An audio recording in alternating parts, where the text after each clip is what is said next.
Hey, this is Hans from Dakota Angler Outfitter.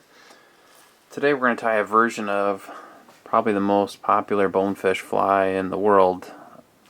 Probably tied with the Crazy Charlie, so maybe it's not the most popular, but darn close. And it's the gotcha. We've tied this in another video. This one we're going to do a rubber leg version, which on my trip to the Bahamas this past winter was very effective. We've got a size 4 stainless hook in the vise. You can use an 811S, a Daiichi 2456, or Mustad 34007.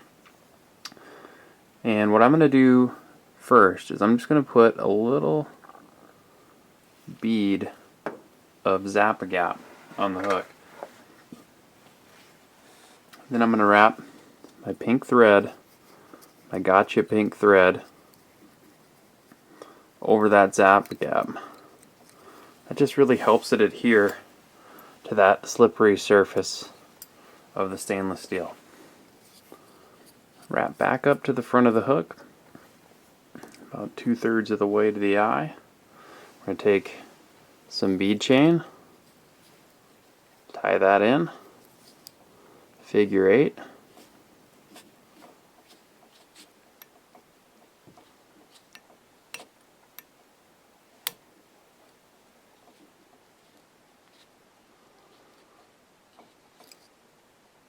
Straighten those out a little bit. We can also go under like this. Really make sure those are stable. If you want, you put another little dollop of Zap-A-Gap on there. Now we'll wrap to the back of the hook. I've got 5 fibers, or strands I guess, of loco legs. Didn't need to wrap to the back there, sorry. We're actually going to start right behind the eyes. Tie in, stretch those loco legs. This is the shrimp pink loco legs. You can tie these rubber legs in various colors. There's some hot tip ones.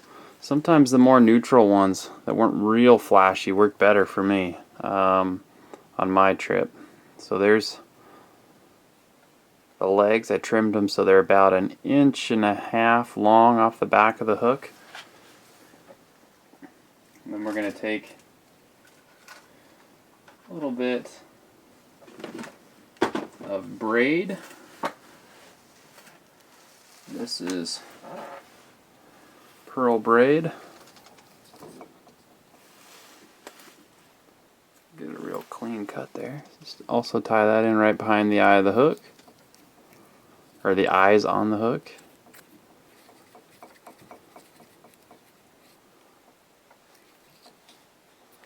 Advance the thread up.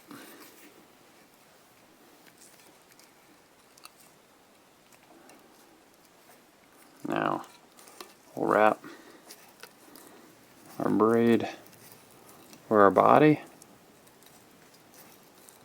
When we get to the eyes, the bead chain, I like to stretch that around the bottom of the hook, then up underneath and over the top. So you cover that bottom portion with the pearl braid. Trim that off.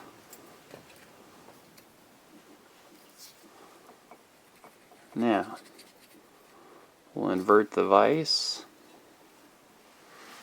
We're going to tie in, you can either use craft fur or polar fiber. Polar fiber is a little finer. I'll get some polar fiber handy. Either one works.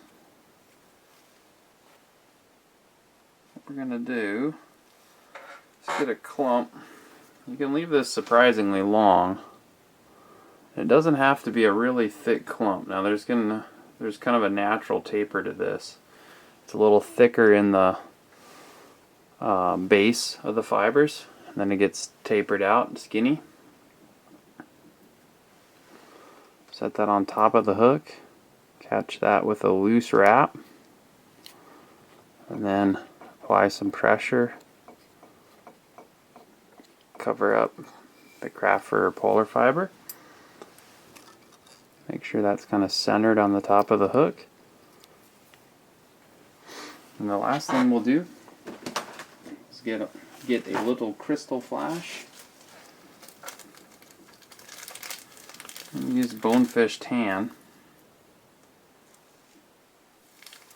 crystal flash. I'll take 2 strands, about 6 inches long. And we're going to fold those around the thread so that comes 4 strands folded in half, kind of bent around the thread. I'm going to hold on to those strands, and I'm going to come up with my bobbin to the top of the hook and slide those down so they're right touching the top of the head of the fly, and then advance my thread back towards the wing. And they should be centered right on the top of the fly.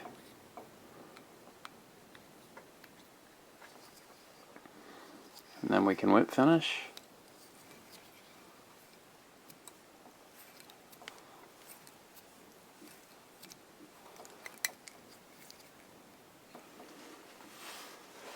Trim off our thread.